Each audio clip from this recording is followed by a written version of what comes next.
آپ سے ابھی کچھ کوسچنز وہ لوگ کر رہے تھے تو کچھ کوسچنز کے تو مجھے جواب مل گئے ہیں، باقی 3-4 میرے کوسچنز ہیں جو رہتے ہیں. تو پہلا کوسچن یہ ہے کہ آپ اہل تشیعوں میں ماتم کا ایک کنسیپٹ ہے، اس پہ ہم بات کر سکتے ہیں ابھی؟ نہیں بالکل نہیں کر سکتے، بالکل وہ ایسے نہیں کر سکتے، نہیں کر سکتے، نہیں ماتم جو ہے نا، آپ کسی شیعہ کو کہتے ہیں وہ کال کر کے ماتم پہ سوال کر، کیونکہ ہم عزادار ہیں، ہم اہل بیت علیہم الصلوۃ والسلام کی جو ماتم ہے یہ ہمارے لیے مقدس ہے. عزاداری اور آپ ان کے قاتلین سے آپ لوگ دیکھیں آپ ان کے قاتلین کو محبت کرتے ہیں، بھائی ان سے محبت کا آپ سے کیسے بات ہو سکتی ہے؟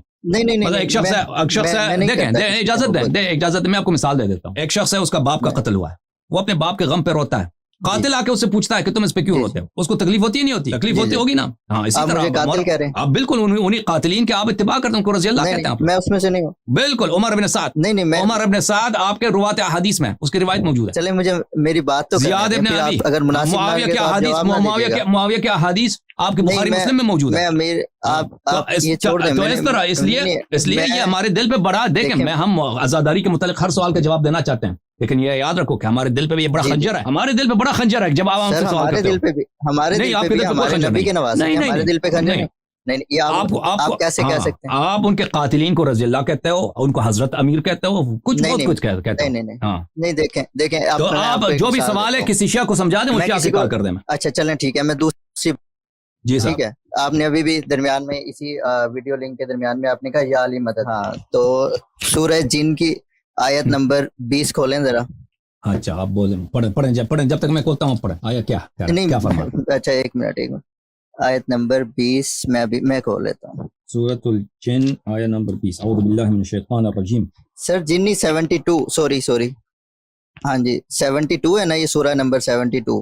اس کا انما ادعو ربی ولا اشرک به احدا. قل انما ادعو ربی ولا اشرک به احدا. اسی سے اوپر ایک آیت ہے 19ویں آیت ہے وَإِنَّ لَمَا قَامَ عَبْدُ اللَّهِ يَدْعُوهُ قَادُوا. میری عربی تھوڑی اتنی اچھی نہیں ہے. اعوذ باللہ من الشیطان الرجیم. انه لما قام عبد الله يدعوه قادوا يكونون عليه لبدا. آپ کہہ دیجئے کہ میں تو صرف اپنے رب کو ہی پکارتا ہوں اور اس کے ساتھ کسی کو شریک نہیں کرتا. اور پھر آیت نمبر 21 جو ہے اس میں کہہ دیجئے میں تمہارے کسی یا نفع یا نقصان کا ذمہ دار نہیں ہوں. تو آپ کس بیس پہ کہتے ہیں یا علی مدد؟ میں اب یہ کنسیپٹ سمجھنا چاہ رہا ہوں کہ مطلب کس بیس پہ ہم کہہ سکتے ہیں یا علی مدد؟ مجھے کہنا چاہیے، میں سیکھنا چاہ رہا ہوں. قل لا املک لکم ضرا ولا رشدا. کسی حدیث سے نہیں لوں گا، میں قرآن سے جواب لوں گا. سر قرآن سے پہلے بات کی تھی حدیث. ہاں جی یہ بڑی اچھی بات ہے. پھر ایک اور بھی ہے وہ دیکھ ایک آیت نمبر 18 میں، اس میں بھی عیسیٰ اور اس کی ماں کے بارے میں. دیکھیں قرآن مجید میں آیات جو ہے نا، لفظ ادعو یا مادہ دعوت جو ہے، دعا یدعو، دعا یدعو، اس کے دو معنی ہیں قرآن میں جہاں بھی آتے ہیں. یا تو اس کا معنی ہوتا ہے پکارنا، یا اس کا معنی ہوتا ہے عبادت کرنا. دیکھیں یہاں پہ بہت بڑا خلط کرتے ہیں وہابی حضرات، سلفی حضرات، بقیہ سب مسلمانوں کے ساتھ.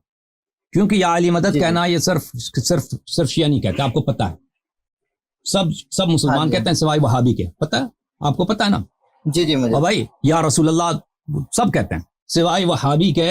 سر پکارنا نہیں، یا علی مدد کا لفظ بھائی یا علی مدد کہہ دیں، یا علی مدد کہہ دیں، یا رسول اللہ کہہ دیں. یہ طلب یا رسول اللہ مدد پہ یہ جو رسول اللہ کہتے ہیں کس لیے کہتے ہیں؟ کیا مطلب یا رسول اللہ؟ اس کا کیا مطلب ہے؟ سر یا رسول اللہ میں تو یہ بھی ہوتا ہے نا، ہم رسول اللہ پہ سلام بھی تو بھیجتے ہیں پکارنے میں. یا رسول اللہ جو لوگ یا رسول اللہ کہتے ہیں، دیکھیں استغاثہ اور طلب نصرت جو ہے استغاثہ، یہ صرف اس کا منکر کون ہے؟ صرف وہابی ہیں. باقی سب لوگ جماعت مخالفین اتنے صوفی حضرات ہیں، سب یہ علی مدد کہتے ہیں، صرف شیعہ نہیں کہتے. آپ کو یہ تو پتہ ہونا چاہیے. سر وہ کہتے رہے، میں تو آپ سے پوچھ رہا ہوں. ٹھیک ہے میں جواب دے رہا ہوں. آپ مانتے ہیں نا کہ یہ آپ صرف شیعہ پہ یہ اعتراض نہیں ہے، یہ سب مسلمانوں پہ اعتراض ہے. کس کا اعتراض ہے؟ وہابیوں کا، ابن تیمیہ کے پیروکاروں کا. اور پاکستان میں پچھلے 40 سال میں سعودی عرب نے اتنے پیسے خرچ کیے ہیں، اتنے یونیورسٹیاں مدارس بنائے، اتنے خیرات آتے ہیں، وہاں زکوٰۃ آتے ہیں. آپ کے اکثر مدارس کے فنڈز کہاں سے آتے ہیں؟ خلیج کے ممالک سے آتے ہیں، وہابیوں سے آتے ہیں. تو لازمی بات ہے وہ پیسے مفت نہیں دیتے، اپنے آئیڈیالوجی بھی وہاں پہ. اور آپ کے اتنے علماء جاتے ہیں سعودی عرب تعلیم حاصل کرنے کے لیے. تو لازمی بات ہے کہ وہاں پر اتنے زیادہ وہاں پہ کیا ہوتا ہے، وہاں پر ان کے تبلیغات کا اثر ہے. اور یہ لوگ سمجھ، اور وہابی حضرات تو بقیہ وہ تو سب مسلمان کو مشرک مانتے ہیں. آپ کو پتہ ہونا چاہیے. صرف شیعہ کو مشرک نہیں مانتے, سب مسلمانوں کو مشرک مانتے ہیں, ماتوریدیہ کو مشرک مانتے ہیں, میں صرف مشرک نہیں کہہ رہا, میں ویسے پوچھ رہا ہوں بھائی, میں ویسے کر رہا ہوں, وہ کوئی بھائی میں جواب دے رہا ہوں بھائی, تم سنو نا, کوئی کچھ بھی کہتا رہے. اچھا جی سنائیں. تو دوسرے سب کو مشرک کہتے ہیں, ٹھیک ہے نا, اور ان کے پاس کیا دلیل ہے؟ یہی آیات جو قرآن مجید میں جن میں مادہ یہ ہے دعا یدعو کا مادہ ہے, جن میں دعا کا مادہ ہے, یعنی دعا کے مفردات اس میں موجود ہیں, کہیں یدعو ہے, کہیں ادعو ہے, کہیں ادعو ہے. تو یہ بات یاد رکھنے کی ہے میرے محترم ناظرین کہ دعا یدعو کا جو لفظ ہے عربی زبان میں, اس کے دو معنی ہیں, اور قرآن مجید میں بھی اس کے دو معنی ہیں, اور ہر جگہ یہ کہ ہر جگہ جو ہے ایک معنوں میں خاص معنوں میں نہیں آیا, وہ دیکھنا ہوگا کہ کس معنی میں آیا. قرآن مجید کی آیت ہے کہ حضرت نوح علیہ السلام نے کہا قال رب انی دعوت قومی لیلا ونہارا فلم یزدہم دعائی الا فرارا. اے میرے رب, میں نے اپنے قوم کو دن رات پکارا ہے, دعوت دیا, اسلام کی دعوت دیا. فلم یزدہم دعائی الا فرارا, جتنا میں نے ان کو دعوت دیتا رہا ہوں اتنی زیادہ ان کا سرکشی میں اضافہ ہوتا رہا. تو یہاں پہ کن معنوں میں آیا ہے؟ یہاں پہ اس معنوں میں آیا کہ دعا کا کیا مطلب ہے؟ دعا کا مطلب ہے پکارنا, لیکن اس طرح نہیں ہے کہ قرآن مجید میں ہر جگہ دعا سے مراد پکارنا ہو, بلکہ قرآن مجید میں بہت سارے مقامات میں دعا یدعو جو ہے دعا یدعو عبادت کرنے کے معنوں میں آتا ہے. اور یہ قرآن مجید میں مفسرین کے ہاں ایک بدیہی بات ہے, عبادت کرنے کے معنوں میں آتا ہے. اب میں آپ کے خدمت میں کچھ دکھا دیتا ہوں, کچھ موارد دکھا دیتا ہوں. مثلا اسی سورہ جن میں ہے, سورہ جن میں جس آیت سے آپ نے استدلال فرمایا اس آیت سے پہلے آیت نمبر 17 ہے, اعوذ باللہ من الشیطان الرجیم وَأَنَّ الْمَسَاجِدَ لِلَّهِ, مساجد اللہ کے لیے, فَلَا تَدْعُوا مَعَ اللَّهِ أَحَدًا. اب اس کو آپ دو طرح سے ترجمہ کر سکتے ہیں, ٹھیک ہے نا, فلا اللہ کے ساتھ کسی اور کو نہ پکارو. آیت نمبر 17, آیت نمبر 18, بلکہ 18, فَلَا تَدْعُوا مَعَ اللَّهِ أَحَدًا, اللہ کے علاوہ کسی اور کو, اللہ کے ساتھ کسی اور کو نہ پکارو. یہ ایک ترجمہ ہے. دوسرا ترجمہ کیا ہے جو صحیح ترجمہ ہے؟ اللہ کے ساتھ دوسرے کی عبادت نہ کرو. دعا یدعو کہ یاد رکھو, اگر اس جملے کو آپ نے سمجھ لیا تو سارا پنچر ہو جائے گا, ابن تیمیہ پنچر ہو جائے گا. وہابیت کے جتنے شرک کے فتوے ہیں کہ تم نے سر مجھے تو ان کا پتہ بات سنو پلیز, ابن تیمیہ بھائی تم میری بات نہ کاٹو نا, تمہیں نہیں پتہ دوسروں, اس کا ریشہ وہیں سے آ رہا ہے, اس کا ریشہ وہیں سے آ رہا ہے. تم میرے بیچ میں لقمہ نہ ڈالو پلیز, نہ حاضر بولو نہ کچھ بولو, تم جب تک میری بات ختم نہ ہو جائے نا تم کچھ نہ بولو. تو یہ آپ کی جو باتیں نا یہ آپ کی اپنی تحقیق نہیں ہے, یہ سب باتیں ہیں ابن تیمیہ کی. ابن تیمیہ نے پہلی دفعہ استغاثہ کو اس نے شرک بولا ہے, اور وہ بھی اسی آیات کو نہ سمجھنے کی وجہ سے کہ اس کو آیات میں قرآن مجید میں یہ آیات ملی ہیں کہ جس میں دعا یدعو, اس کے دو ترجمے ہو سکتے تھے, دو معنی ہو سکے, ایک معنی پکارنا, ایک معنی عبادت کرنا. اس نے جہاں بھی اس کو دعا یدعو آیا نظر آیا اس نے پکارنے کے معنوں میں لیا, اور جہاں بھی آپ غیر اللہ کو پکاریں, مدد کے لیے نہ بھی پکاریں نا, وہ کہتا ہے وہ شرک ہے. ضروری نہیں ہے کہ مدد کے لیے آپ پکاریں, آپ کہتے ہیں غیر اللہ کو پکاریں تو شرک ہے. اچھا, وَأَنَّ الْمَسَاجِدَ لِلَّهِ فَلَا تَدْعُوا مَعَ اللَّهِ أَحَدًا, اس کے دو ترجمے, کون سا ترجمہ صحیح ہے؟ بات یہ ہے کہ اللہ, مساجد اللہ کے لیے, بس اللہ کے ساتھ کسی دوسرے کی عبادت نہ کرو, یہ ایک ترجمہ, تو یہ صحیح ترجمہ ہے. دوسرا ترجمہ ہے کہ اللہ کے ساتھ کسی دوسرے کو پکارو نا. اس کے بعد جو آیت آپ نے پڑھی ہے نا, وہ آیت نمبر 20 ہے, قُلْ إِنَّمَا أَدْعُو رَبِّي وَلَا أُشْرِكُ بِهِ أَحَدًا, میں صرف اپنے رب کو, ایک ترجمہ ہے پکارتا ہوں, یا میں صرف اپنے رب کی عبادت کرتا ہوں. ٹھیک ہے, اس میں صحیح ترجمہ کیا؟ ملاحظہ فرمائیے میرے محترم ناظرین, وہاں بھی یہی کہیں گے, وہابیوں کے پاس جائیں گے, وہ کہیں گے سورہ جن میں یہ آیت ہے بھائی کہ یہ آپ جو ہیں دعا یدعو سے مراد پکارنا ہے.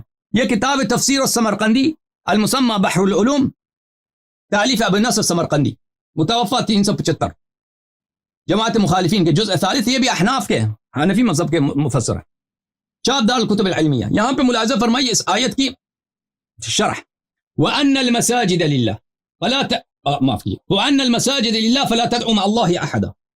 میں اس کو میں فل پیج کر دیتا ہوں تاکہ سب کو نظر آئے, ٹھیک ہے نا, ایک منٹ.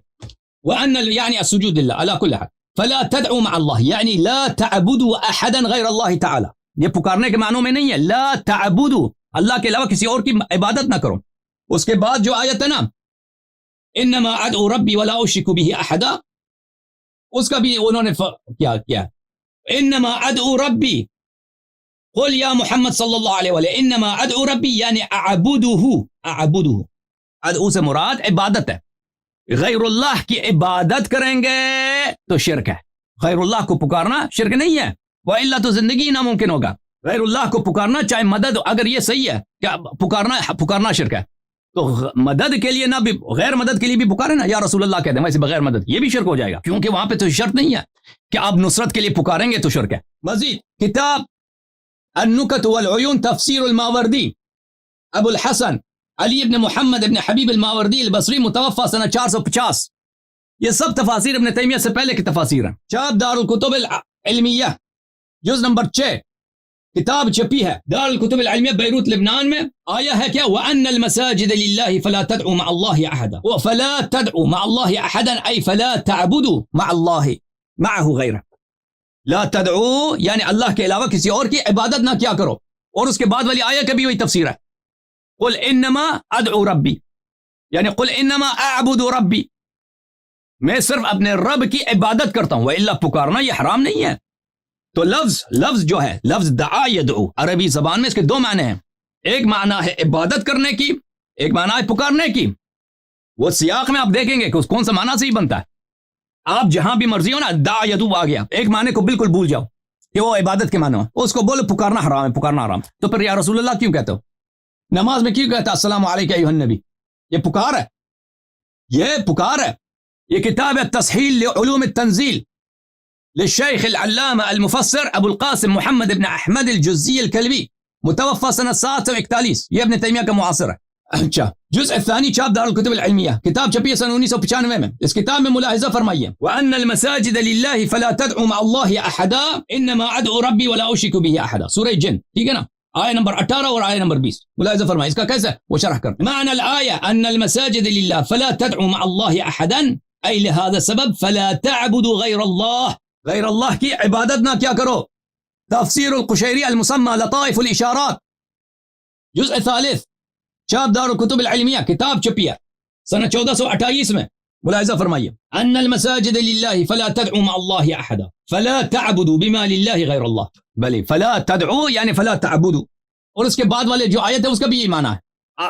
عبداللہ ابن عمر البیضاوی یہ احناف کا بہت بڑا، بلے معاف کریں جماعت عمریہ کا، یہ خود شافعی مذہب تھا، بہت بڑا مفسر ہے۔ تفسیر بیضاوی اتنا اہم ہے علماء کے نزدیک، جانتے ہیں جو لوگ تفسیر وغیرہ پہ تحقیق کیا ان لوگوں نے، یہ کلیدی تفاسیر میں سے ہے اور بہت ہی ادبی تفسیر ہے، بہت ہی ادبی تفسیر ہے۔ ملاحظہ فرمائیے چاپ دار احیاء تراث العربی جلد نمبر 5 بیروت میں کتاب چھپی ہے، ان کی وفات سنہ 691 میں۔ تفسیر بیضاوی ان المساجد للہ فلا تدعوا مع اللہ احدا، صفحہ نمبر 253 فلا تدعوا مع اللہ احدا فلا تعبدوا فيها غیرہ، فلا تعبدوا فيها غیرہ، اللہ تعالیٰ کے علاوہ کسی دوسرے کی عبادت نہ کرو۔ تو یہ دو آیات کو آپ ساتھ پڑھیے نا، پہلے بھی آیا اس سے آیا ہے فلا تدعوا مع اللہ احدا، اس کے بعد والی جو آیت ہے انما ادعو بلی قل انما ادعو ربی ولا اشرک به احدا یعنی انما اعبد ربی، میں اللہ تعالیٰ میں اپنے رب کی عبادت کرتا ہوں اور کسی دوسرے کی عبادت نہیں کرتا۔ تفسیر المراغی احمد مصطفیٰ المراغی استاد الشریعہ الاسلامیہ واللغہ العربی بکلیۃ دار العلوم جز نمبر 29، یہ بھی اتنا ادبی تفسیر ہے تفسیر المراغی، اور یہ تفسیر ہے تفسیر تحریر و تنویر ابن عاشور کی، یہ متاخرین علماء میں اس تفاسیر کا بہت ہی لاجواب تفسیر ہے، علمی تفسیر ہے۔ کتاب چھپی ہے سنہ 1946 میں، ملاحظہ فرمائیے ان المساجد للہ فلا تدعوا مع اللہ احدا ای فلا تدعوا فلا تعبدوا، یدعوه ای یعبده، ملاحظہ فرمائیے یدعوه ای یعبده، پکارنا نہیں ہے، وإلا پکارنا حرام ہو جاتا، غیر اللہ کو پکارنا ہر طرح سے حرام ہو جاتا، ٹھیک ہے نا۔ یہ ہے عبادت کے معنوں میں، عبادت کے معنوں میں، اور یہ بہت ساری کتب لغت میں بھی موجود ہے، بلکہ حدیث میں الدعاء مخ العبادہ، لفظ دعا جو ہے بلے دعا عبادت ہے۔ اوکے، اب اس کو واپس لے کے آتے ہیں، اب بولیں مزید کیا حکم ہے بھائی؟ میں کافی دیر سے سر بولنا چاہتا، شاید میں میوٹ تھا، آواز آ رہی ہے؟ میں تفاسیر کو دکھا رہا تھا، میں نے فل پیج آپ کو بتایا بھی تھا، فل پیج اس لیے کیا تھا کہ وہ ہاف پیج میں دوسروں کو نظر نہیں آ رہا تھا فل جو ہے۔ اچھا چلیں سر، میں یہ کہہ رہا تھا کہ نہیں تسلی نہیں ہوئی نا سر، ابھی یہ جواب تو نہیں ہے، میں آپ کو بتاتا ہوں۔ آپ حضرت عیسیٰ کے بعد حضرت محمد صلی اللہ علیہ وسلم کو اس دنیا میں بھیجنے کا مقصد کیا تھا؟ ہمارا ان سے اختلاف کیا ہے؟ میرے محترم ناظرین، مدد ہم کس بھائی آپ نے دیکھیں عیسیٰ علیہ السلام کی بات میں جواب دے دیتا ہوں، لیکن ایک دفعہ اس آیت کے متعلق بات کرتے ہیں نا۔ آیت یا تو یہ کہہ رہا ہے کہ غیر اللہ کو پکارنا حرام ہے، اور شرک ہے. ٹھیک ہے نا. یہ نہیں کہہ رہا سر, وہ یہ نہیں کہہ رہا. آیا آپ کا مقصود غیر اللہ کو پکارنا شرک ہے, یہ نہیں کہہ رہے آپ, تو پھر کال کیوں کیا؟ میں بتاتا ہوں, میری بات تو سنیں گے تو اب تب آپ کو سمجھ آئے گا نا. میں یہ کہہ رہا ہوں کسی کو اسپرچولی مدد کے لیے ہم پکارتے ہیں, مطلب بھائی غیر اللہ کو پکارنا, وہی اسپرچولی بات کر رہا ہوں. او بھائی غیر اللہ کو پکارنا, آپ کہہ رہے ہیں آیت یہ کہہ رہا ہے فلا تدعوا مع اللہ احدا قل انما ادعو ربی, میں اب صرف اپنے رب کو پکارتا ہوں. آپ یہی ترجمہ کرتے ہیں نا, میں غلط کہہ رہا ہوں؟ چلیں آپ حضرت آیت کے متعلق پہلے آیت کا حق ادا کرتے ہیں, آیت کے متعلق بات کرتے ہیں, اس کا پھر عیسیٰ علیہ السلام کی طرف جاتے ہیں. آیا یہی کہہ رہا ہے آپ کے موقف کے نزدیک کہ انما ادعو ربی, میں صرف اپنے رب کو پکارتا ہوں, یہ فرمایا آپ نے نا, صحیح ہے؟ تو یہ سب میں نے جو مفسرین دکھائے ہیں, یہ کوئی رکشہ ڈرائیور تھے سر, وہ جنہوں نے سب نے یہی ترجمہ کیا ہے. دیکھو عزیزو, میں نے ان کے اپنے کتب سے دکھایا, ابن تیمیہ سے 300 سال 350 ایک دفعہ سن لیں, سن 350 والا مفسر دکھایا, سن 450 والا مفسر دکھایا, سن 600 والا مفسر دکھایا, اتنے بڑے بڑے مفسرین سب نے کہا کہ اس آیت کا کیا ہے کہ میں صرف اپنے رب کی عبادت کرتا ہوں. دعا یدعو, اس کے دو معنی ہیں میرے بھائی, ایک معنی ہے پکارنا, ایک معنی ہے عبادت کرنا. آپ کس دلیل پر ان مفسرین کی بات کو نہیں مانتے؟ کہتے ہیں کہ اس میں یہاں پہ مراد پکارنا, عبادت کرنا نہیں, پکارنا ہے. دلیل کیا آپ کے پاس؟ اللہ تعالیٰ قرآن پاک میں کہتا ہے عیسیٰ اور اس کی ماں تمہارے کسی نفع یا نقصان کے ذمہ دار نہیں ہے, وہ تمہیں نہ کوئی نفع پہنچا سکتے ہیں نہ نقصان. کیوں نہیں پہنچا سکتا؟ ہم حضرت علی کے بارے میں ٹچ کرتے تھے, مردہ کو زندہ کرتے تھے, بھائی اشارہ کا مردہ زندہ ہو جاتا تھا سر. وہ بھائی اندھے کو آنکھ دیتے تھے, اب تو نہیں کر رہے. اور بھائی تم اس لفظ کے متعلق عیسیٰ کو چھوڑ دو, تم اس لفظ کے متعلق بات کرو نا کہ یہاں عیسیٰ کو کیوں چھوڑ دو؟ میں آپ نے کہا حضرت عیسیٰ والی بات کرتا ہوں میں. عیسیٰ علیہ السلام کو فی الحال چھوڑ دو. اس آیت میں میرے بھائی یہاں پہ لفظ ہے دعا یدعو, اس کے دو معنی ہو سکتے ہیں. ایک معنی ہے پکارنا, ایک معنی ہے عبادت کرنا. مثلا ہمارے پاس دو احمد ہے نا, ایک احمد ہے ڈاکٹر, ایک احمد ہے رکشہ والا. اب میں کہتا ہوں احمد آیا ہے, اس سے مراد اب کبھی لیتا ہوں احمد ڈاکٹر والا لیتا ہوں, کبھی رکشہ والا لیتا ہوں. یہ تو سیاق پہ دلالت کرے گا نا. میں نے کہتا احمد نے فون کیا, وہ کس احمد نے فون کیا, ہاسپٹل والے نے یا رکشہ والے نے؟ وہ تو دیکھنا پڑے گا کہ وہ بولنے والے کا مقصد کیا ہے. ٹھیک ہے نا. اب ایک لفظ کے جب دو معنی ہیں, دیکھیں عزیز, ہم کہتے ہیں یہاں پہ لفظ ہے عبادت کرنا ہے. بات سنو, یہاں سے لفظ دعا یدعو سے مراد عبادت ہے, نہ کہ پکارنا, کیونکہ یہ کسی کا عقیدہ ہے ہی نہیں ہے. دیکھیں اتنے آیات آئے قرآن مجید میں دعا یدعو کے ساتھ کہ غیر اللہ کو دعوت دینا, یا تو مراد عبادت کرنا یا مراد پکارنا. تو اگر اس سے مراد پکارنا ہوتا تو یہ تو بڑی اس کے ذیل میں دسیوں حدیث ہونی چاہیے تھے, کیونکہ لوگوں کو غلط فہمی ہو جاتی یا رسول اللہ. پھر تو ہمارے لیے پکارنا, بات سنو نا پلیز. تو اتنے لوگ, اگر اس کا معنی مقصود یہ ہوتا پکارنا, تو یہ تو سب کے ذہن میں آ جاتا کہ یا رسول اللہ آیت تو فرما رہے ہیں کہ ہم کسی کو نہ پکاریں, تو پھر ہم آپ کو بھی نہیں پکارتے, کسی کو نہیں, یہ تو حرام ہو جائے گا. پھر رسول اللہ صلی اللہ علیہ وسلم توضیح دے دیتے. نہیں, اس آیت کا مطلب یہ ہے عبادت کرنا, اور یہ بہت واضح ہے. ان مفسرین نے بھی جو یہ اس کے لفظی معنی, لفظ دعا یدعو کے لفظی معنی ہے عبادت کرنا. تو اس لیے کسی کے ذہن میں یہ سوال آیا ہی نہیں کہ ہم پوچھ لیں, بھائی وضاحت مانگیں کہ ہم پکاریں تو ہر شرک ہو جائے گا, کیونکہ ان کو سب کو پتہ تھا کہ یہاں سے حرمت جو ہے, غیر اللہ کو آپ عبادت نہیں کر سکتے. غیر اللہ کو پکارنا, سب نماز پڑھتے ہیں السلام علیکہ ایھا النبی, یہ سب بولتے ہیں کہ السلام علیکہ, یہ سب تو نماز میں ہی پڑھتے ہیں, یا نبی تجھ پہ سلام ہے. وہ تو آپ کہہ رہے ہیں نا کہ نصرت کے لیے پکارو تو شرک ہے, وہ تو آیت تو مطلق ہے, نصرت کا شرط ہے ہی نہیں اس میں. ٹھیک ہے نا.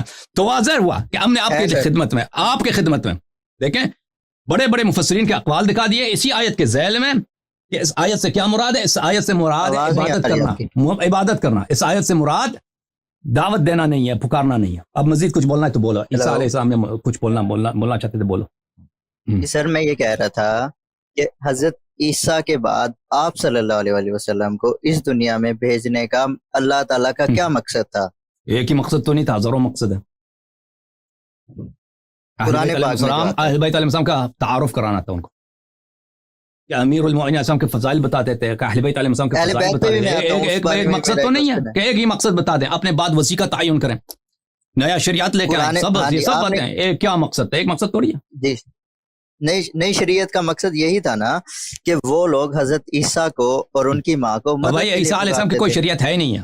عیسیٰ علیہ الصلوۃ والسلام کہ آپ ان کے کتابوں کو دیکھیں, ان کا کوئی وہ حضرت موسیٰ کی تھے, مجھے پتا ہے, مجھے پتا ہے اتنی میری ان کا کوئی قانون ہے ہی نہیں ہے بھائی. پیغمبر صلی اللہ علیہ وسلم آپ بتائیں نا آپ کے دل میں, مجھے نہیں معلوم آپ کے دل میں کیا ہے, اور منہ سے نکالو نا بات, پتہ بھی چلے کہ کیا کر رہے ہیں. بچے تو نہیں ہیں منہ میں رکھ دیا. آپ سنیں گے میری بات سمجھ آئے گی نا سر آپ کو, آپ میری بات سنیں گے. میں یہ کہہ رہا ہوں کہ وہ لوگ حضرت عیسیٰ اور ان کی ماں کو مدد کے لیے پکارتے تھے, تو اسی لیے اللہ نے کہا نہیں, وہ کہتے تھے ابن اللہ ہیں, وہ کہتے تھے ابن اللہ ہیں, وہ کہتے تھے یہ اللہ کے بیٹے ہیں. حضرت مریم قرآن نے یہ دیکھو بھائی, تم دیکھو شریعت اگر تمہاری مرضی کی ہے کہ تم جو مرضی جھوٹ بولو تو پھر تو کھلا ہے, تو جو بھی انسان من, جو قرآن میں موجود ہے کہ عیسائیوں پہ جو اعتراض ہے قرآن میں, اور رسول پاک صلی اللہ علیہ وسلم کے ساتھ ان کا جو استدلال ہوا, وہ آئے مناظرہ کرنے کے لیے آئے تھے نا نصارہ, اسی لیے تو آئے مباہلہ نازل ہوئی.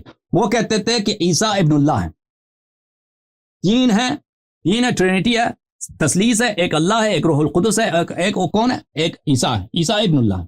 تو اللہ رسول پاک صلی اللہ علیہ وسلم نے فرمایا یہ شرک ہے. کہیں قرآن میں نہیں ہے, کہیں کسی جگہ پہ نہیں ہے کہ وہ لوگ عیسیٰ علیہ السلام کو مدد کے لیے پکارتے تھے اور رسول پاک صلی اللہ علیہ وسلم نے اعتراض کیا ہو. یہ آپ کی جھوٹ ہے اور آپ کے علماء کی جھوٹ ہے. اللہ نے قرآن پاک میں کیوں کہا, پھر اللہ تعالیٰ نے قرآن پاک میں کیوں کہا عیسیٰ اور اس کی ماں تمہارے نہ کسی نفع کی ذمہ دار ہے نہ نقصان کی. تم دکھا دو آیت, دکھا دو, اس طرح میں جواب نہیں دے سکتا بھائی. سر آیت پڑھو, میں جواب دوں گا نا. سورہ نمبر 10 آیت نمبر 18. سورہ نمبر 10, یہ مجھے نہیں معلوم سورہ نمبر 10 کون سا سورہ ہے بھائی, نام سورہ کا نام ہوتا ہے. میں ابھی بتاتا ہوں, میں سر آپ کو ابھی بتاتا ہوں. کیا ہے, سورہ ہود ہے, سورہ یونس آئی تھنک یہی ہے آیت. اچھا آپ یہ بتا دیں قرآن پاک میں یہ نہیں آیا کہ ماں تمہارے کسی نفع یا نقصان کی ذمہ دار نہیں ہے؟ کون ذمہ دار نہیں ہے؟ کون؟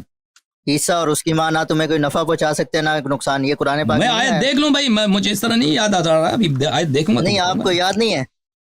میں ابھی دیکھوں گا تو پتہ چلے گا نا کہ مجھے کیا معلوم آپ کیا ترجمہ کر. سورہ یونس علیہ السلام آیت نمبر 10, دعواہم فیہ, اس طرح نہیں ہے بھائی. آیت نمبر 18 یا آیت نمبر 10 آپ نے بولا؟ نہیں 18 بولا ہے سر. نہیں اس طرح نہیں, آپ کو سورہ یونس میں اس طرح آیا نہیں ہے. یہ سورہ یونس آیت نمبر 18 یہ ہے بھائی. سورہ یونس ہے علیہ السلام آیت نمبر 18 یہ ہے. آیت نمبر 18 یہ ہے, وَيَعْبُدُونَ مِن دُونِ اللَّهِ مَا لَا يَضُرُّهُمْ وَلَا يَنفَعُهُمْ وَيَقُولُونَ هَؤُلَاءِ شُفَعَاؤُنَا. یہ مشرکین کی بات ہو رہی ہے, وہ بتوں کی بات ہو رہی ہے کہ یہ اللہ کی جگہ ان کی عبادت کرتے تھے. ہاں بتوں کی عبادت کرتے, بت جو ہیں ان کو فائدہ نہیں پہنچاتے, نقصان نہیں پہنچاتے, بتوں کی بات ہو رہی ہے اور ان کی عبادت کرتے تھے. چلیں پھر یہ حضرت عیسیٰ علیہ السلام کی بات نہیں ہو رہی ہے. یہ دیکھو عزیزو, یہاں پہ یہ جو وہابی حضرات ہیں ان کی بڑی جھوٹ, کیونکہ سچ سے ان کی کیس تو بنتی نہیں ہے, وہ جھوٹ سے بنائیں گے نا کہ قرآن میں یہ آیا ہے کہ عیسیٰ علیہ السلام کی بات سنو. بھائی آپ وہابی ہیں, آپ کی توحیدی وہابی توحید ہے کہ حضرت عیسیٰ علیہ السلام کو عیسائی پکارتے تھے تو نبی صلی اللہ علیہ وسلم نے منع کیا. وہ دکھاؤ ہمیں بھائی کہاں ہے قرآن میں کہ وہ پکارتے تھے, نبی صلی اللہ علیہ وسلم نے منع کیا. جھوٹا, قرآن پہ تہمت, نبی صلی اللہ علیہ وسلم پہ تہمت, عیسیٰ علیہ السلام پہ تہمت. قرآن پاک کی آیت ہے عیسیٰ اور مریم کھاتے تھے اور نہ نفع پہنچا سکتے تھے, نہ تمہارے کسی نفع کے کھاتے تھے اس لیے کہ وہ بندہ تھے, کیونکہ وہ کہتے تھے اللہ ہے. وہ کہتے تھے کہ اللہ ہے, ہماری کیسے مدد کر سکتا ہے اس دنیا سے جانے کے بعد؟ کیسے کر سکتا ہے بھائی, وہ کر سکتا ہے جیسے اللہ, بھائی اللہ میں اللہ سامنے نظر نہیں آ. دیکھیں میرے بھائی کیسے, میں آپ کو یہ دو مختلف باتیں ہیں نا.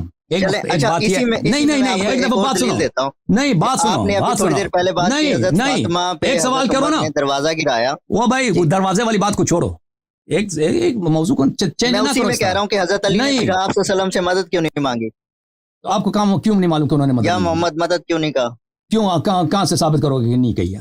اگر مانگ سکتے تھے یا حضرت پوری زندگی میں. اچھی بات ہے, سمجھ گیا بھائی. یہ دو مختلف سوال. ایک دفعہ سوال یہ ہے میرے عزیز کہ ہم کیا کوئی کام کر سکتے ہیں یا نہیں کر سکتے, یہ اسلام میں جائز ہے یا شرک ہے یا حرام ہے, ٹھیک ہے نا, یہ ایک سوال ہے. اب دوسرا سوال یہ ہے کہ اگر کوئی مدد کر لیتا تو وہ کیسے مدد کر لیتا ہے, ٹھیک ہے نا. یہ تو مختلف سوال ہے. پہلا سوال یہی پوچھنا چاہ رہا ہوں میں. نہیں بات سنو, یہ دو مختلف سوال ہیں. آپ جو ہیں اس بات میں فیل ہو گئے ہیں کہ آپ اس بات کو شرک ثابت کریں یا اس کو حرام ثابت کریں, ٹھیک ہے. کوئی دلیل تو آپ کے پاس ہے نہیں. سر میں نے ابھی آپ کو دلیل دی, عیسیٰ اور اس کی ماں مریم کھانا کھاتے تھے. وہ آپ آیت نہیں سمجھ آ رہی آپ کو. وہ آیت یہ ہے انما کان یاکلان الطعام, اس کا مطلب یہ ہے, اہل بیت علیہ السلام کی تفسیر یہ ہے کہ وہ پیشاب بھی کرتے تھے, پخانہ بھی کرتے تھے. اس کی وجہ قرآن نے یہ کیوں کہا کہ یاکلان الطعام, وہ کان اس لیے کہ وہ عیسیٰ علیہ الصلوۃ والسلام کو اللہ کہتے تھے یہ اللہ ہے. نصارہ مشرک تھے، اس لیے مشرک تھے کہ وہ عیسیٰ کو اللہ یا ابن اللہ کہتے تھے، اور ان کی والدہ کی بھی وہ پوجا کرتے تھے. تو قرآن مجید نے فرمایا یہ تو اللہ کے بندے ہیں، یہ کھانا کھاتے ہیں. کھانا کھاتے ہیں سے مراد کیا ہے؟ مراد یہ ہے کہ پیشاب بھی کرتے ہیں، یہ کھانے کے بھی محتاج ہیں. نہیں، اس سے اہم ہے، اس سے بھی بڑھ کر ہے، بلکہ یہ پاخانہ بھی کرتے ہیں. یعنی یہ بندہ ہیں، ان کے یہ عبادت کے لائق نہیں ہے، یہ ان میں بندوں والی بات ہے. تو یہ ان کی عبادت کرتے تھے، ان کو اللہ مانتے تھے. بھلے وہ قرآن کی آیت ہے نا، میں آیت بھلے اذ قال، آیت یہ ہے، میں آیت بھی آپ کو دکھا دوں. انت قلت للناس اتخذوني وامي الہین من دون اللہ. آیت کہ اللہ تعالیٰ قیامت کے دن عیسیٰ علیہ الصلوۃ والسلام سے کیا کہے گا؟ خطاب ہوگا حضرت عیسیٰ علیہ السلام سے، بلے یا عیسیٰ ابن مریم انت قلت للناس اتخذوني وامي الہین من دون اللہ. سورہ کون سا ہے؟ سورہ مبارک مائدہ ہے، آیت نمبر 116. میں آپ کو آیت دکھاؤں. عیسیٰ ابن مریم علیہ السلام سے اللہ خطاب کرے گا، کیا عیسیٰ تو نے لوگوں سے کہا تھا کہ مجھے اور میری ماں کو تم الہ مان لو، رب مان لو، گاڈ مان لو. مبارک مائدہ ہے، مائدہ. وَإِذْ قَالَ اللَّهُ يَا عِيسَى ابْنَ مَرْيَمَ، اللہ کہے گا یا عیسیٰ ابن مریم أَأَنْتَ قُلْتَ لِلنَّاسِ، کیا تو نے لوگوں سے کہا اتخذونی، تم مجھے بنا دو، وَأُمِّي، اور میرے ماں کو بنا دو یا قبول کر لو، الہین من دون اللہ، اللہ کی جگہ مجھے دو، ہم دونوں کو دو الہ، دو خدا. تو عیسیٰ ابن مریم علیہ السلام کہیں گے سبحانک، ہم نے یہ کبھی نہیں کہا. ٹھیک ہے نا. تو وہ حضرت عیسیٰ علیہ السلام اس کی ماں کو وہ عبادت کرتے تھے، اس کی اس کا شرک اس وجہ سے تھا. تو اس لیے کہا کہ یہ تو بندے تھے، کھانا کھاتے تھے اور پیشاب پخانہ بھی کرتے تھے، یہ محتاج تھے رب کے. تو ان کے الوہیت کی دلیل عدم الوہیت اور عبودیت کی دلیل ہے کہ یہ عبد ہیں، الہ نہیں ہے. ان کا کھانا کھانا اس میں کوئی نہیں کہا، ان کو پکار نہیں سکتے. بہرحال ابھی آپ نے پھر کہا کہ پھر سوال چینج کیا کہ امیر المومنین علیہ السلام نے یا رسول اللہ کیوں نہیں کہا. پہلی بات یہ ہے شیعہ مذہب کے متعلق آپ جانتے نہیں ہیں کہ جو بھی رسول پاک صلی اللہ علیہ وسلم کے پاس جو قدرت ہے، جو طاقت ہے، جو روحانی معجزات ہیں، وہ سب امیر المومنین علیہ السلام کے پاس ہے، سب ان کے پاس ہے. ٹھیک ہے نا. اور رسول پاک صلی اللہ علیہ وسلم نے خود ان کو حکم دیا تھا کہ تم صبر کرو. ٹھیک ہے نا. پہلی بات یہ ہے کیوں امام حسین علیہ السلام کو بھی ضرورت نہیں ہے کہ یا رسول اللہ کہہ دیں، کیونکہ ان کے پاس وہی طاقت ہے جو پیغمبر، وہی معجزات ہے جو پیغمبر کے پاس ہے. امام حسین علیہ السلام کربلا میں چاہتے تو خود اپنے معجزے سے، وہ ضرورت ہی نہیں تھی کہ یا رسول اللہ کہہ دیں، ان کو سب کو ہلاک کر دیں. پہلی بات یہ ہے. دوسری بات یہ ہے، اب چپ کرو پلیز، جواب سن لو. پھر دوسری بات یہ ہے کہ آپ کہاں سے کہتے کہ انہوں نے نہیں کہا ہے؟ تم ثابت کرو انہوں نے نہیں کہا. ٹھیک ہے نا. اب کوئی کہتے کہ پیغمبر صلی اللہ علیہ وسلم نے کبھی مثلا فلان رنگ کا جوتا نہیں پہنا، تو مدد ہو گئی ہوتی نا. اگر وہ اللہ سے بھی مانگتے نا، اللہ سے بھی مانگتے تو مدد ہوتی، اللہ سے بھی طلب کرتے نا، ہاں مستجاب ہوتا. لیکن وہ رسول پاک صلی اللہ علیہ وسلم مثلا جس دن احد میں ان کی شکست ہوئی ہے، کفار کی فتح ہو گئی ہے ایک طرح سے، اگر وہ اللہ سے دعا کرتے کہ سب کفار پہ عذاب نازل کر، اور بات سنو، کفار پہ عذاب نازل کر، اللہ سے کیوں بھائی بات سنو، تم اللہ سے مانگتا تو اللہ استجابت کرتا. لیکن رسول پاک صلی اللہ علیہ وسلم اس بات پہ تسلیم تھے جو اللہ کی مرضی ہے، جو اللہ چاہتا ہے کہ مسلمانوں کی یہ حالت ہو، اس میں وہ مداخلہ نہیں کرنا چاہتے تھے، تو انہوں نے اس طرح کی دعا نہیں کی. اوکے. اچھا اب پتہ چلا عزیزو کہ یہ اب آپ نے یہ نقطہ اگر سیکھا کہ قرآن مجید میں جتنے دعا یدعو ہیں الفاظ ہیں، یہ اس کے دو معنی ہیں، یا تو یہ پکارنے کے مطلب میں آتے ہیں یا عبادت کرنے. یہ وہابی حضرات ان کی عقل نہیں ہے.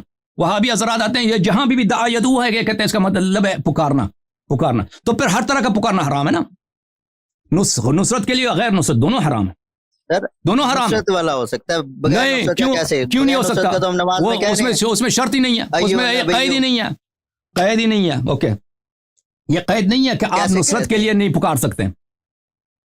دکھاؤ قرآن میں نصرت کے لیے ہی نہیں پکار سکتے، کیونکہ اللہ تعالیٰ کہتا ہے نا کہ بتاؤ تمہاری کو تم آخرت میں. قرآن میں ایک آیت چیلنج ہے تمہیں، ابھی تمہیں تو قرآن پڑھنا بھی نہیں آتا نا، تمہیں تو قرآن پڑھنا بھی نہیں آتا. جن لوگوں کو قرآن پڑھنا آتا ہے، آپ کے حفاظ صاحب کو، حفاظ کرام کو، مولوی صاحبان کو، وہابی صاحبان کو، ان کو خدمت میں یہ چیلنج ہے میرا کہ قرآن میں ایک آیت دکھائیں کہ جہاں پہ لکھا ہو کہ آپ نصرت کے لیے نہیں پکار سکتے، یہ شرط دکھائیں. اوکے. ابھی آپ سے خدا حافظ ہے میرے بھائی، آپ دوسروں کو ٹائم دے دیں، بہت مہربانی. کیا نام ہے آپ کا؟ کیا نام کیا ہے؟ نام کیا ہے آپ کا؟ نام کیا؟ ریحان نام. ریحان کھانا نہیں کھایا تھا. وائر کر رہے ہیں. کوشچن ہے میرا. او بھائی وائر کر رہے ہیں. وائر سر میں تو 8:30 بجے کا آپ کا انتظار کر رہا ہوں. آپ کا اچھا آخری سوال کر رہے ہیں. آخری سوال. حکم ریحان صاحب کیا حکم ہے سر؟ کوشچن میرا یہ تو نیکسٹ ویک میں آؤں گا انشاءاللہ نا. یہ آیت لے کے آؤں گا میں. ٹھیک ہے. اللہ آیت لے کے آنا. او بھائی کسی حافظ کو بھی لے کے آنا, کسی مولوی کو لے کے آنا نا. مزہ آ جائے سب کو. نہیں مولوی کو لے کے آنا. مولوی کو لے کے آؤ نا, حافظ کو لے کے آؤ. ہم اس کو پیسے بھی دیں گے, ہدیہ بھی دیں گے. نہیں اچھا چلیں پوری پوڈ کاسٹ میں آپ ہنسے تو ہیں, ورنہ آپ بڑے سیریس رہتے ہیں. جی سر. اچھا تو آپ نے سورہ نمبر 19, ایک منٹ میں نا مجھے نام یاد نہیں ہے تو میں دیکھ کے آپ کو بتاتا ہوں. کیا آیت کون سا ہے؟ سورہ نمبر 19 ہے, سورہ مریم علیہ السلام. ہاں جی, سورہ مریم کی آیت نمبر 49, 50 اور 57 میں بھی. ٹھیک ہے. آپ سے ایک انسان نے کوسچن کیا تھا یہ ادھر ہی لائیو میں. اس نے کہا تھا آپ حضرت علی کا نام قرآن پاک سے دکھا دیں. آپ نے سورہ نمبر مریم کا آیا نمبر 50 دکھایا اس کو. ایسے ہی جی سر. ہاں دکھایا تھا. تو اس میں علی یا کا کیا مطلب ہے؟ اس کا اسم گرامی ہے. وجعلنا لهم لسان صدق علیہ.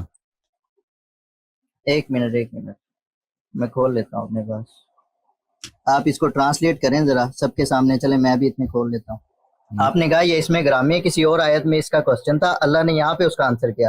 حالانکہ اسی سے اوپر آیت ہے جس میں لکھا ہوا ہے جب ابراہیم علیہ السلام ان سب کو اور اللہ کے سوا ان کے سب معبودوں کو چھوڑ چکے تو ہم نے انہیں اسحاق و یعقوب عطا کیے, دونوں نبی بنا دیا, دونوں کو نبی بنا دیا. پھر اس کے بعد یہ علی والی آیت ہے جس میں آپ نے کہا علی میں یہ جی حضرت علی کا نام ہے.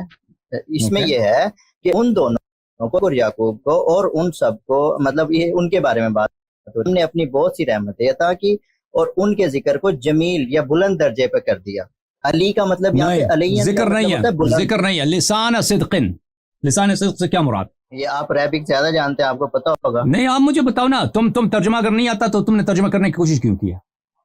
اگر نہیں آتا ہے تو کیوں ترجمہ کرنے کی کوشش کیا؟ اگر آتا ہے تو ترجمہ کرو. لسان صدق کا کیا مطلب ہے؟ ترجمہ تو مجھے نہیں آتا, تو نہیں آتا ہے تو مجھے بھائی صاحب اگر نہیں آتا ہے تو آپ ادھر کیوں ادھر قرآن کے متعلق دیکھیں. اللہ تعالیٰ سے جھوٹی بات نسبت دینا یہ تو سب سے بڑا گناہ ہے کہ نہیں ہے؟ او بھائی نہیں ہے, نہیں کہتا ہے نہیں ہے, کہتا ہے نہیں ہے. اللہ تعالیٰ پہ جھوٹ باندھنا. نہیں میں نے یہ نہیں کہا, میں نے یہ نہیں کہا سر. میں نے کہتا ہے نہیں ہے. وہ ہے یا نہیں ہے؟ ایک بات کرو, نہیں ہے. اور تو کیا چیز؟ اللہ تعالیٰ پہ جھوٹ باندھنا یہ بہت بڑا فسق ہے. اللہ تعالیٰ پہ جھوٹ بولنا تو سب کو پتا ہے کہ تو آپ تو کہہ رہے ہیں کہ نہیں ہے. تو اگر آپ کو ترجمہ نہیں آتا, آپ اس کا غلط ترجمہ کر رہے ہیں تو آپ تو اللہ پہ جھوٹ باندھ رہے ہیں نا. ملاحظہ فرمائیے میرے محترم ناظرین, لسان کا مطلب ہوتا ہے زبان, سچی زبان. اچھا میں بھی ترجمہ کرتا ہوں, تم بتاؤ کہ ترجمہ. ابھی میں ترجمہ کرتا ہوں. میں نے انگریز کا گوگل کھولا جو نہ سنی ہے نہ شیعہ ہے نہ وہابی ہے. گوگل میں تو جو لوگ فیڈ کرتے ہیں وہی ہوگا نا گوگل. میں نے عربک کو ٹرانسلیٹ کیا. اچھا چلیں میں ترجمہ کرتا ہوں بھائی. گوگل ٹھیک ہے. ملاحظہ فرمائے عزیزو, یہ قرآن مجید ہے, سورہ مبارکہ شعراء ہے. تو اللہ تعالیٰ نے اب سن لو, ابھی تم سن لو. یہ آیت نمبر 84 ہے. آیت نمبر, ایک دفعہ میں اس کو فل پیج کرتا ہوں تاکہ سب کو نظر آئے, ٹھیک ہے نا. آیت نمبر 84. بلے اعوذ باللہ من الشیطان الرجیم ربی ہب لی حکما والحقنی بالصالحین. حضرت ابراہیم علیہ السلام اللہ سے دعا کرتے ہیں, اے پروردگار مجھے حکمت عطا فرما اور مجھے صالحین کے ساتھ ملحق فرما. واجعل لی, اور میرے لیے قرار دے دے, لسان صدق فی الآخرین, آخرین میں, آخری زمانے والوں میں میرے لیے سچ کا لسان, سچ کی زبان قرار دے. یہ سچ کی زبان کی بات ہو رہی ہے عزیزوں. یہ سچ کی زبان, اس کا اطلاق شخص پر کہ فلانا سچ کا زبان ہے, کیونکہ وہ ہمیشہ سچ بولتا ہے, جھوٹ نہیں بولتا, حق بولتا ہے.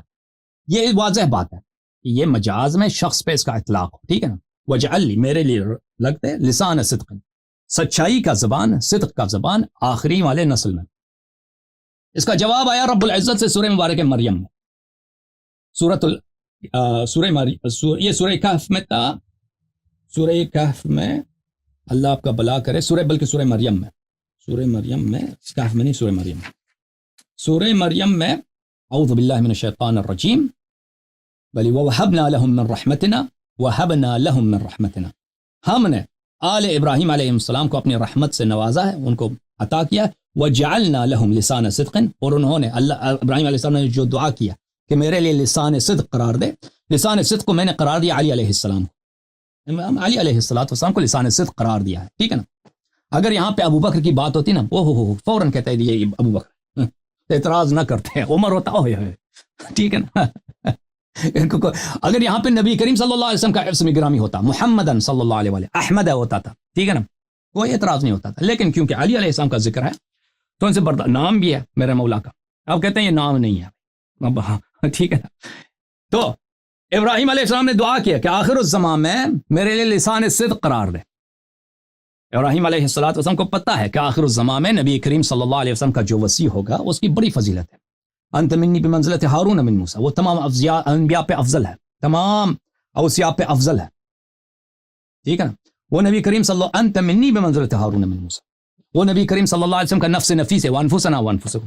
ابراہیم علیہ السلام نے دعا کیا ہے کہ وہ لسان صدق وہ میری نسل سے قرار دے، اللہ تعالیٰ نے اس کا جواب دے دیا کہ لسان صدق، ہم نے اس کی دعوت اجابت کی ہے، اور اس کا لسان صدق علی علیہ السلام ہے۔ یہ اس واضح ہے قرآن مجید کی آیت، امیر المومنین علیہ السلام کا اسم گرامی بھی ہے، اور اس کے ذیل، اور یہ میری اپنی بات نہیں ہے، اس میں احادیث ہیں اہل بیت علیہ السلام، اہل بیت علیہ السلام نے فرمایا کہ واقعا اسم ہے علی امیر المومنین علی علیہ السلام کی۔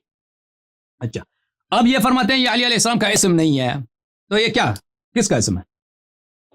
تو پھر یہ لسان صدق کون ہے؟ لسان صدق کا مطلب ہے ان کو بلند کا مطلب ہے، علی کا مطلب بلند۔ اور ایک اور چیز میں آپ کو بتاتا ہوں، کیوں لسان صدق سے مراد شخص نہیں ہے؟ نہیں، تم مجھے بتاؤ لسان صدق سے مراد شخص کیوں نہیں ہے؟ شخص ہیں نا وہ جو اوپر دو بیان کیے گئے ہیں، اسحاق اور یعقوب، اسی سے اوپر والی وَوَهَبْنَا لَهُم وَوَهَبْنَا لَهُم مِّن رَحْمَتِنَا، نہیں فرمایا کہ ابراہیم کے لیے، ان سب کے لیے، ان سب کو ہم نے اپنی رحمت سے نوازا ہے۔ وَجَعَلْنَا لَهُم، ابراہیم کو، اسحاق کو، اسماعیل کو، یعنی آل ابراہیم کو، ان کے لیے لسان صدق ہم نے کس کو قرار دیا؟ علی علیہ السلام کو قرار دیا ہے۔ تو یہ جو ہے سے افضل ہیں تو پھر آپ صلی اللہ علیہ وسلم یہ دوسرا سوال ہے، نہیں اس سے افضل نہیں، یہ دوسرا سوال ہے۔ یہ یہاں پر مجھے بتاؤ کہ یہ کیوں شخص نہیں ہو سکتا؟ یہ کیوں علی علیہ السلام کا نام بھی ہے، لسان صدق شخص کیوں نہیں ہو سکتا؟ ہاں، صرف آپ کی تعصب ہے، دلیل بتاؤ نا۔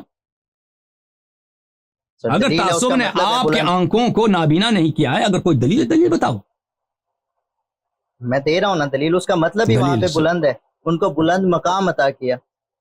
کیوں یہ شخص نہیں ہو سکتا؟ لسان صدق، زبان اوپر کر دیا، اور ہو سکتا سچائی کا زبان اونچا کر دیتے ہیں، زبان اوپر کر دیتے ہیں، یہ کوئی بات ہوئی ہے؟ زبان اوپر کر دیا، آپ آیت کو ہی گھما رہے ہو، زبان اوپر کر دیا بھائی، علی کا مطلب ہے بلند، زبان اوپر کر دیا، ان کے سچ والے قول کو بلند کر دیا۔ جعلنا لہم، اور آپ لسان، ان کے لیے ہم نے قرار، آیات سے ہی پڑھو، جعلنا لہم، ان کے لیے ہم نے قرار دیا ہے لسان صدق، اس نے اللہ سے لسان صدق مانگا ہے، لسان صدق ان کے لیے علی علیہ السلام کو قرار دیا، ٹھیک ہے نا۔ زبان اوپر نہیں کرتے، زبان اوپر کرنا بھائی یہ کوئی منقبت ہے ہی نہیں ہے کہ میں نے آپ کی زبان اوپر کر دیا، میں آپ کی زبان اوپر، میں ابھی آپ کی زبان اوپر کر دیتا ہوں۔ اور بھائی لسان صدق کس نے کہا؟ لسان صدق، یہاں پہ لسان صدق کا ذکر نہیں ہے، لسان صدق سچ کی زبان، یہ شخص ہے، لسان صدق ذکر نہیں، ذکر نہیں، لسان صدق شخص ہے، شخص کا یہ صداقت کا زبان ہے، یعنی اس کے یہ سراسر عصمت ہے، معصوم ہے، اس کے زبان سے خطا نکلتا نہیں ہے، ٹھیک ہے نا۔ یہ صدق کا معلم ہے۔ مدد والی بات کی تھی، اوکے ختم بات، مدد والی بات کی تھی آپ نے کہا ایک آیت، یہ مدد والا چلا گیا بھائی، اب نہیں، ختم، آپ کا آخری سوال کا جواب دے چکا ہوں، دوسرے لوگ منتظر ہیں آپ کے دوسرے سوال کے، آپ کو جواب دے دیا نا بھائی، آپ نے کہا دوسرے لوگ بھی منتظر ہیں بھائی، آپ اتنے زیادہ خوبصورت تو ہے نہیں، اگر آپ خوبصورت ہوتے بھی نہیں پھر بھی ہم آپ کا وہ نہیں کرتے، خوبصورتی کی وجہ سے آپ کو زیادہ ٹائم دیتے، ٹھیک ہے نا۔ آپ اگر ماڈل بھی ہوتی بہت نمبر 1 ماڈل، بلکہ ہم کارڈ دیتے، ماڈل وغیرہ کال کریں نا تو اس سے وہ مناسب نہیں ہے اس پروگرام میں۔ بہرحال آپ اتنے زیادہ خوبصورت بھی ہوتی نا، پھر بھی ہم آپ کو زیادہ ٹائم نہیں دیتے، لیکن ہم نے آپ کو بہت ٹائم دے دیا. اب دوسرے لوگوں کا بھی وقت بنتا ہے نا, وہ بیچارے 1-2 گھنٹے سے منتظر رہتے ہیں. آپ کہتے ہیں کہ میرا آخری سوال ہے, پھر اس کے بعد آپ کے ذہن میں تیسرا سوال آ جائے.